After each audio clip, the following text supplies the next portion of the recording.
My name is Sarah, and if someone had looked at my life from the outside, they probably would have called me lucky. I lived in a large white house on Lakewood Avenue in Boston with my husband Daniel and our 7-year-old daughter Emma. The house had tall windows, soft cream walls, and a small garden filled with roses that Emma loved watering every evening. I owned a successful fashion company with offices in New York and London, and I had more dollars in my accounts than I ever imagined when I was younger. People saw expensive cars, business trips across America and Europe, and family pictures online with smiling faces. But behind all of that, I carried a quiet sadness that never truly left me. My family had always treated me differently after I became successful. My father, Richard Collins, only called when he needed help paying bills or wanted money for another important investment. My mother, Helena, loved pretending we were close whenever she wanted expensive jewelry or vacations. My younger brother Jason was worse. He moved from one failed business idea to another and somehow always expected me to save him. Still, they were my family, and no matter how many times they disappointed me, I kept helping them because I thought love meant never giving up on people. Then Emma got sick again. She was born with a heart condition that doctors had monitored for years. Most of the time she looked healthy, smiling and running through our garden with her brown curls bouncing in the wind. But one cold morning in November, she fainted at school. I still remember the panic in Daniel's voice when he called me from the hospital.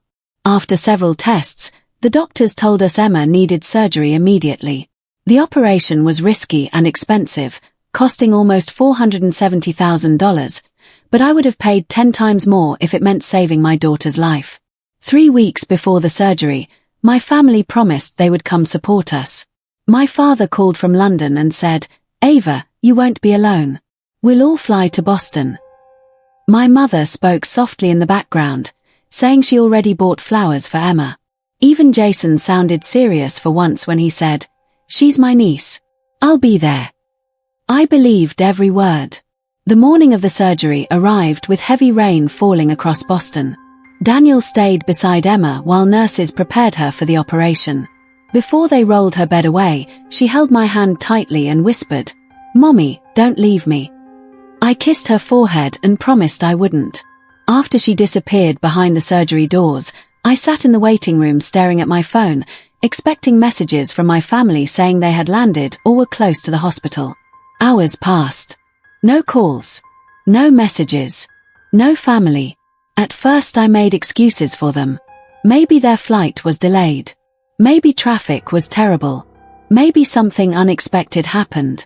But late that evening, while scrolling online to distract myself, I saw pictures that made my chest feel hollow. Jason stood in a luxury hotel in Paris holding a glass of champagne beside his fiancée. My parents were smiling beside him under golden lights while music played in the background. My daughter was fighting for her life in surgery, and they chose a party instead. Emma survived the surgery, but the days afterward were some of the hardest days of my life. For nearly 2 weeks, I barely left her hospital room in Boston. The doctors said the operation had gone well, but recovery would take time. Machines beeped beside her bed day and night, and every sound made my heart jump. Sometimes Emma slept peacefully, and sometimes she cried quietly because of the pain. Daniel tried to stay strong for both of us, but I could see the fear hidden behind his tired eyes. Every morning I checked my phone, hoping my family would finally call and ask about Emma. I told myself maybe they felt guilty for missing the surgery. Maybe they didn't know how to face me after abandoning us. But the phone stayed silent. Not one message from my father. Not one call from my mother. Jason posted pictures online from expensive restaurants in Paris as if nothing had happened. That hurt more than I expected. One rainy evening, Emma finally smiled for the first time since the surgery. She asked me to brush her hair because she said the nurses did it too slowly. I sat beside her bed carefully untangling her brown curls while she talked about wanting to go back home to her room, her toys, and the garden swing outside our house. Listening to her small voice made something inside me crack. While my daughter fought to recover, the people who called themselves my family couldn't even send a simple message asking if she was alive. The next morning, Emma was strong enough to walk a few steps around the hospital room. Daniel went downstairs to buy coffee while I helped Emma back into bed. That was when my phone buzzed. I looked at the screen and froze. Dad. For a second, I actually felt relief. I thought maybe he finally wanted to apologize. Maybe he had realized how badly he failed us. I answered immediately. But it wasn't a call. It was a text message. Can you send $1 million for your brother's wedding? We already promised people you would help. I stared at the words in disbelief. No, how is Emma? No, are you okay? No apology. Just money. $1 million. I read the message again, hoping maybe I misunderstood it. But the coldness of it hit me harder every second. My daughter had almost died, and the first thing my father cared about was funding Jason's luxury wedding. Something inside me went completely numb. I slowly sat down beside Emma's hospital bed while she colored quietly with crayons, completely unaware that my heart was breaking all over again. Then I started laughing. Not because anything was funny. Because I finally understood the truth. For years, I kept telling myself my family loved me deep down. I excused every selfish thing they did because they were family. I ignored the constant requests for dollars, the emotional guilt, the fake kindness whenever they wanted something expensive. But at that moment, sitting inside that hospital room, I finally saw things clearly. To them, I was not a daughter. Not a sister. Not family. I was a bank account. Nothing more. I opened my banking app slowly and stared at the transfer screen. My hands felt strangely calm. Then I typed in the amount. 25 cents. 25 cents. In the message section, I wrote, "Buy him a tie." I pressed send. For a few seconds I simply looked at the screen. Years of anger, sadness, and disappointment sat heavy in my chest. Then, one by one, I blocked every single family contact I had. My father. My mother. Jason. Gone. I expected to feel guilty afterward, but instead I felt lighter. Not happy. Not peaceful. Just free for the first time in years. A few minutes later Daniel returned carrying coffee cups. He immediately noticed my expression. "What happened?" he asked quietly. I handed him my phone. He read the message from my father and closed his eyes slowly. "You've got to be kidding me." "I'm done," I whispered. Daniel sat beside me and held my hand tightly. "You should have been done a long time ago." Deep down, I knew he was right. After Emma finally fell asleep that night, I stepped out into the empty hospital hallway and called my financial manager in New York, Oliver Grant. Oliver had handled my accounts and investments for almost 6 years. He knew how often my family borrowed money from me, but even he sounded shocked after hearing what happened. "I need you to lock everything down," I told him firmly. There was a pause. "Everything?" "Yes. The family access accounts too. Especially those." Years earlier, I had given my parents and Jason limited access to emergency funds and shared business accounts. At the time it seemed easier than constantly sending transfers. My father had access to a London apartment I owned, Jason used one of my company credit cards, and my mother had spending accounts connected to family trusts. I wanted it all shut down immediately. Oliver spoke carefully. "Ava, are you sure?" I looked through the hospital window at the dark Boston skyline outside. Rain slid slowly down the glass. "I've never been more sure about anything." "All right," he said. "I'll handle it tonight." By midnight, every shared account, card, and financial connection was frozen. My family no longer had access to a single dollar connected to my name. For the first time in years, I finally felt in control of my own life. The next morning, I woke up in the uncomfortable hospital chair beside Emma's bed. My neck hurt, and sunlight barely pushed through the cloudy windows. I checked the time. 6:12 a.m. Then my phone rang. Unknown number. At first, I almost ignored it. I assumed it was another hospital bill or business call. But something in my stomach tightened as the phone kept vibrating. I answered quietly so I wouldn't wake Emma. "Hello."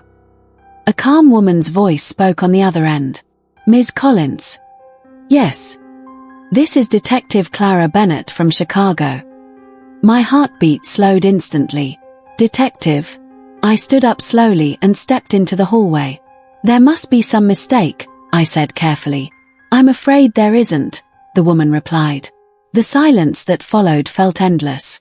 Then she said the words that changed everything. We need to talk about your brother, Jason.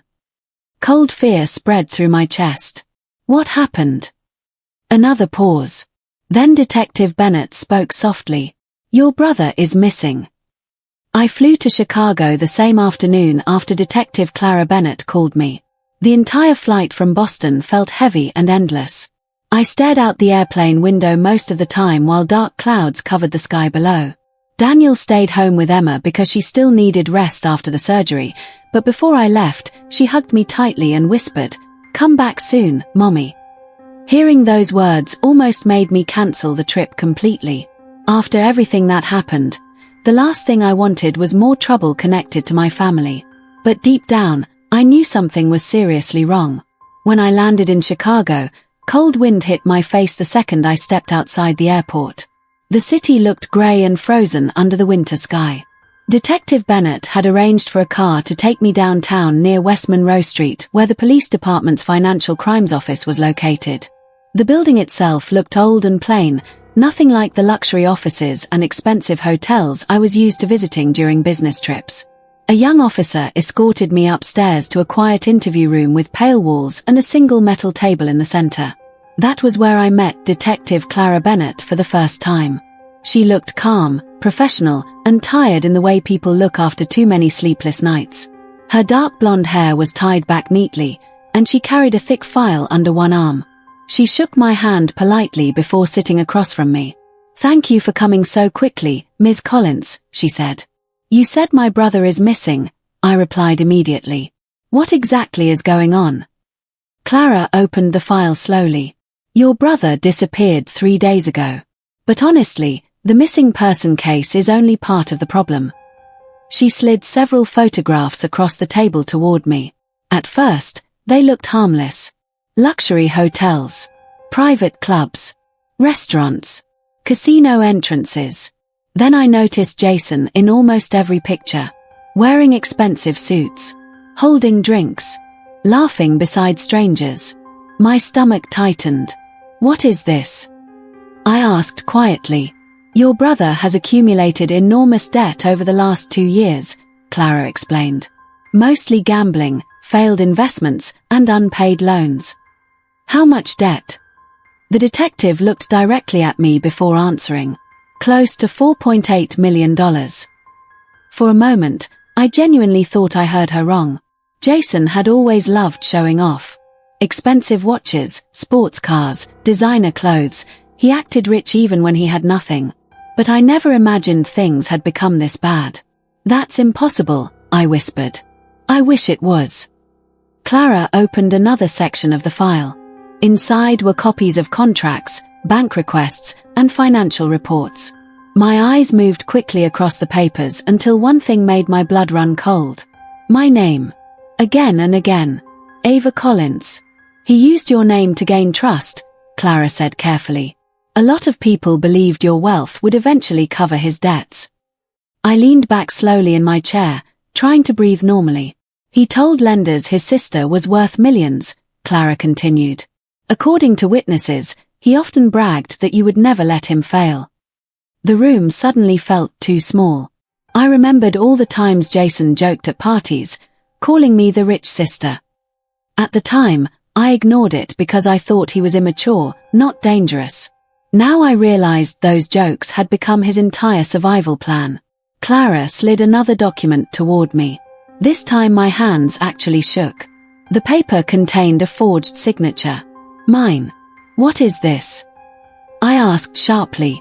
"We believe your brother attempted to access your financial accounts without permission." I stared at the signature in horror. It looked similar enough to fool someone who didn't know me personally. There were more papers underneath.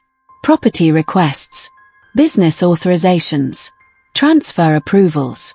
Some connected to apartments I owned in London, others linked to investment accounts in New York. It felt like the ground disappeared beneath me. "He's been trying to steal from me," I whispered. The detective nodded slowly. "For months." I closed my eyes. Every memory suddenly looked different. Every phone call from my father. Every emotional message from my mother. Every urgent request for dollars. It was never about family. It was about access. Access to my money. Clara folded her hands on the table. Ms. Collins, there's something else you should know. I looked up slowly. If your accounts had remained open another day or two, there's a very good chance millions of dollars would have disappeared. The words hit me like ice water. I remembered locking everything the night before. The shared accounts. The family trusts. The business cards. If I had waited even one more day. I felt sick. Suddenly my father's text asking for $1 million made complete sense. It was never really for a wedding. They were desperate. Jason probably owed dangerous people money, and my family expected me to save him one last time. Without even asking how my daughter survived surgery, I stood up and walked toward the small window across the room, trying to clear my thoughts. Snow drifted slowly outside over the busy Chicago streets below. How bad is this? I asked quietly. Clara hesitated before answering. Bad enough that some people are looking for your brother very aggressively. You mean criminals? I mean people who expect repayment. Cold fear moved through my chest. For the first time, I realized Jason might not simply be hiding. He could actually be in danger. The detective stepped closer carefully. We believe he ran after discovering his financial access was suddenly blocked yesterday. My throat tightened. So when I shut everything down, Jason lost his escape plan. Part of me wanted to feel guilty, but another part of me remembered Emma lying weak in that hospital bed while my family ignored us completely. That part felt nothing at all. After the meeting ended, I checked into a hotel overlooking downtown Chicago. The room was beautiful, dark wooden furniture, soft lighting, giant windows, but I barely noticed any of it. My mind replayed everything Detective Bennett told me. My brother forged my signature. My parents probably knew. And I had almost lost millions because I trusted people who never truly cared about me. Late that evening, my phone buzzed again. Unknown number. I nearly ignored it, but something told me to answer. The second I picked up, I heard my mother crying. Ava, please, she said immediately. You don't understand what's happening. I stayed silent. Your brother made mistakes, she continued shakily. But he's still family. Family. That word sounded empty now. You knew, didn't you? I asked quietly. She didn't answer. You knew about the debts. You knew he was using my name. Ava. And you still asked me for $1 million while Emma was recovering from surgery. My mother started crying harder. We were desperate. I laughed bitterly. No. You were selfish. You can't abandon your family. I looked out the hotel window at the snowy streets below. Funny.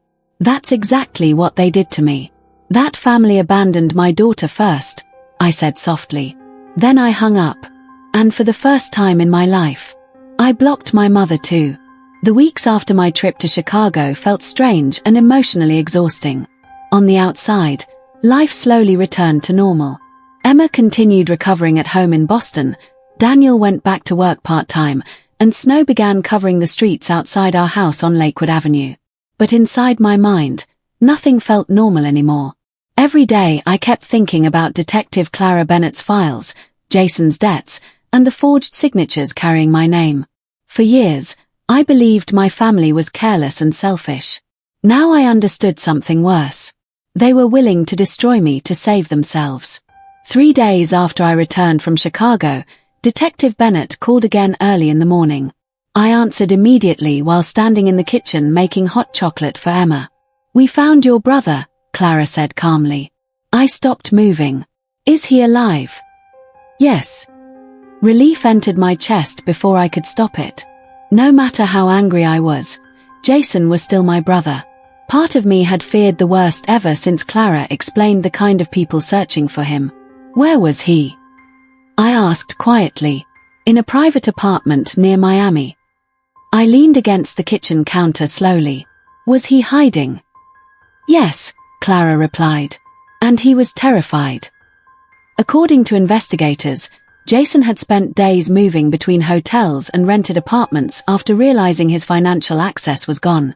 Without my accounts, he suddenly had no way to repay the people demanding money from him. Clara explained that some of his lenders were threatening lawsuits while others were far more dangerous. He kept insisting you would eventually save him, Clara said.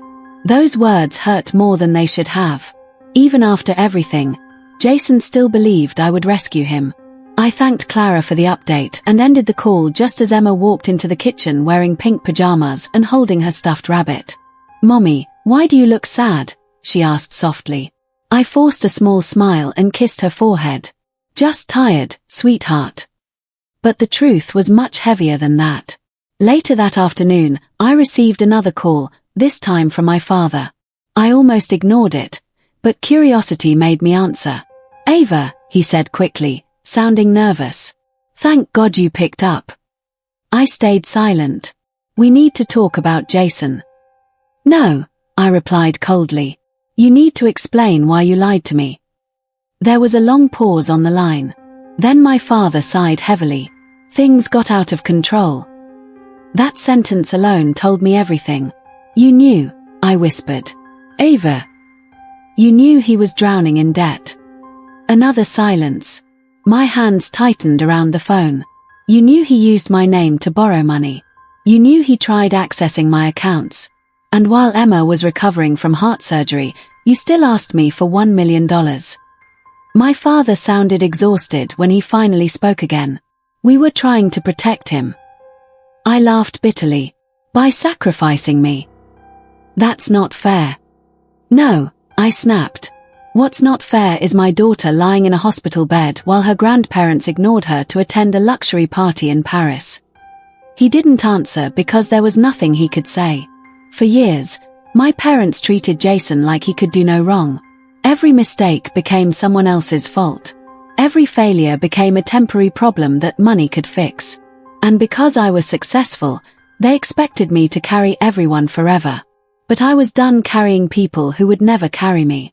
"Ava," my father said quietly, "we're still family." Those words once had power over me. They used to make me forgive everything. Not anymore.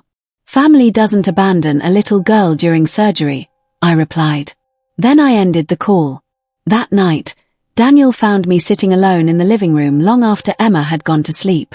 The fireplace crackled softly while snow fell outside the windows. "You okay?" he asked gently. I stared into the fire for a moment before answering. "I think I spent my whole life trying to earn love from people who only loved my money." Daniel sat beside me quietly. "You don't have to earn love here." His words broke something inside me. I started crying harder than I had cried in years. Not because of Jason or my parents, but because I finally understood how emotionally exhausted I truly was. For so long I had carried everyone's problems while ignoring my own pain. Daniel wrapped his arms around me and let me cry until I finally felt empty. Over the next several weeks, more truth continued coming out. Investigators discovered that my parents had known about Jason's financial problems for almost a year. They helped him hide unpaid debts, lied to lenders, and even encouraged him to ask me for larger amounts of money repeatedly. The wedding fund was never meant for a wedding at all. It was supposed to cover part of Jason's gambling debt before his creditors took legal action. I wasn't heartbroken anymore after learning that. Just disappointed. Deeply disappointed. The final step came 1 month later when my lawyer completed the paperwork removing my family completely from every trust, account, and financial connection tied to my business empire. No emergency access. No shared properties. Nothing. When I signed the final document, I expected to feel sadness. Instead, I felt peace. Real peace. The kind that comes after surviving something painful. Spring slowly arrived in Boston after the long winter ended. Emma grew stronger every week. Soon she was running through the garden again, laughing while chasing butterflies near the wooden swing Daniel built for her years earlier. One evening we sat outside together watching the sunset paint the sky orange and pink. Emma leaned her head against my shoulder and looked up at me. "Mommy." "Yes." "Why were you sad all the time before?" Children notice everything. even the things adults try hardest to hide. I looked toward the garden quietly before answering, because I forgot something important. What? I smiled softly and brushed hair away from her face. I forgot that the people who truly love you should never make you feel alone. Emma thought about my words seriously for a moment before hugging me tightly. Well, you're not alone anymore. Tears filled my eyes instantly. That summer, Daniel and I bought a quiet lake house near Vermont, far away from the chaos, business parties, and fake relationships that once controlled my life. The house was smaller than our Boston home, but it felt warmer somehow. Peaceful. Honest. No endless phone calls asking for dollars. No guilt. No lies. Just family built on love instead of money. Sometimes I still think about that hospital waiting room. The empty chairs. The silence. The betrayal. At the time, it felt like the worst moment of my life. But now I understand something differently. That painful night didn't destroy me. It finally opened my eyes. And sometimes losing the wrong people is the first step toward finding peace.